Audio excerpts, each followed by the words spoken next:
Okay guys, we're going to go over our Unit 3 exam review. So this is like our study guide. We're going to start with, the explanations for the question. So what equation would represent the relationship between x and y? They basically want to say, okay, what's the equation of this line here on the graph? So I see that it's crossing the y-axis. So this is the y-axis, it's going up and down. It crosses the y-axis right here at this point. So I know, okay, my y-intercept is equal to a +1 or a +1. So then I go to my answers and I say, okay, which one of these has a +1 as my y-intercept? So this one has a +1 and this one has a +1. That means, okay, A and C are already eliminated. I don't even have to worry about those anymore. So now that I know that, then I can go ahead and say, okay, now that I know my y-intercept, I need to find my slope. I need to see, okay, how much is the y changing and how much is the x changing.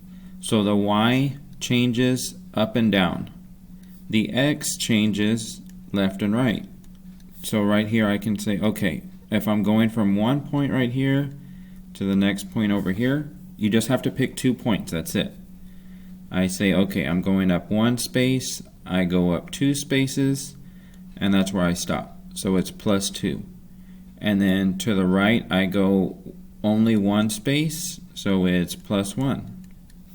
So my change in y was +2, my change in x was +1. 2 divided by 1, they're both positive, so I'm going to stay with the positive answer. 2 divided by 1 is just 2. So now I say, okay, does this one have a 2? Yes. Does this one have a 2? No. So that makes letter B my correct answer.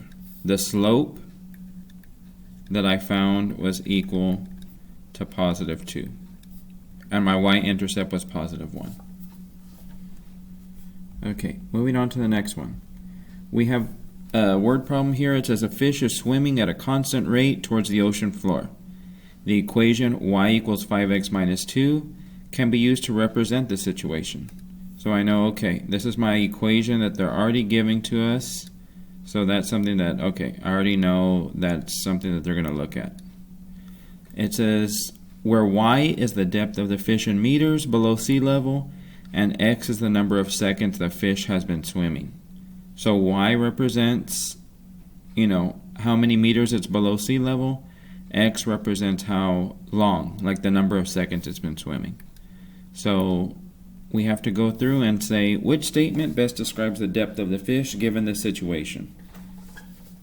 So we have our y equals -5x - 2. This is the same as y equals mx plus b. The only difference is we know what our slope is, we know what our y-intercept is. So we know our slope is -5 because that's our m right here.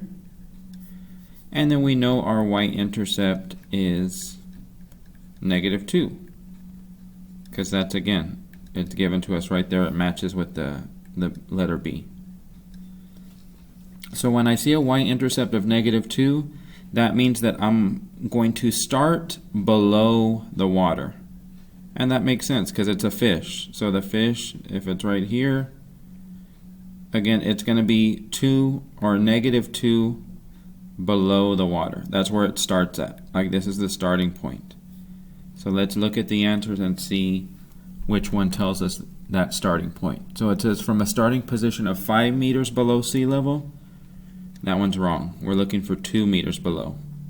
For letter B, from a starting position of 5 meters below. Wrong again. Letter C, from a starting position of 2 meters below. So that's our key word right there. And then letter D, from a starting position of 2 meters below. Okay, so now I know, okay, it's either going to be letter C or letter D. Those are my possibilities. And then it says, okay, the fish is descending 5 meters per second, or the fish is ascending 5 meters per second. Descending means it's going down. Ascending means it's going up. Now if we think about it, we have a negative slope, So that means the fish is going to keep on going down in the water. It's not going to go up, because if it went up, it would be, in the fresh air. Like it would be out of the water, out of the ocean, and that doesn't make sense. A fish is going to swim further down so it can be in the water still. So that means we have to look for the one that says descending or going down. C would be our correct answer. And again, all you have to do is look at the equation.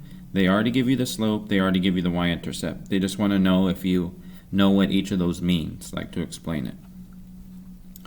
Okay, number 3, the graph below shows the remaining height of a candle as it burns. Use the blue line on the graph to answer the questions. So we have a blue line right here. It starts at 6, and then it goes down over time, goes down, and it ends around 2 right here after 6 hours. So it says write an equation to represent the linear relationship. So the first thing I'm going to do is look and see where it crosses the y-axis, because that's the y-intercept that I need. So the y-intercept is equal to a positive 6, because it crosses the y-axis right there at that point. Now the other thing we can do is we can find the slope. So we can see, okay, if we're starting, we can either start at this point, we can start at this.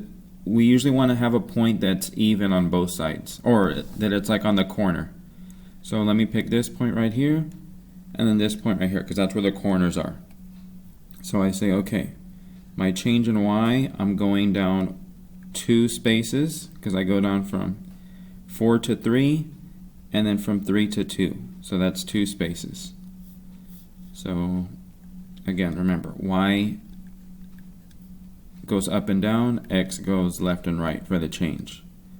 So the change in y, minus 2. And then the change in x, I'm going to go 1, 2, 3 spaces to the right, so that's a plus 3. We went from positive 3 all the way to positive 6. So now we have our change in y divided by our change in x. We can't do anything to like simplify it, so that's just our slope, negative 2 over 3. So now, okay, I have my y-intercept and I have my x. I have my y-intercept as plus 6, and then I have my slope as negative 2 over 3. So if I write it out in an equation, it should be like this: y equals mx plus b, y equals negative 2 over 3x plus 6. Because again, the m is your slope, and then the b is your y-intercept. So which one matches? That would be letter A. Y equals negative 2 over 3x plus 6. The second part of this question says, explain what the y-intercept in this relationship represents. So this y-intercept of plus 6, like what does that mean? We can look right here and say, okay, they're telling us that the height is in inches, and the height in inches is 6. So how can we explain that? We go over to the answer choices. So is it the rate at which the candle's height is changing? No, that sounds like the slope. Letter B, the height of the candle before it has begun burning. So that's like our starting point. That makes sense. That could possibly be the answer. So letter C, the length of time the candle has been burning. Again, no, that's our x-axis. And then the height of the candle after it has been burning for a number of minutes. No, we don't need to know after an amount of time. We need to know at the start, before they even put the light to it. So this one would be letter B. I'm going to go ahead and stop this video right here, and we'll continue on the next one.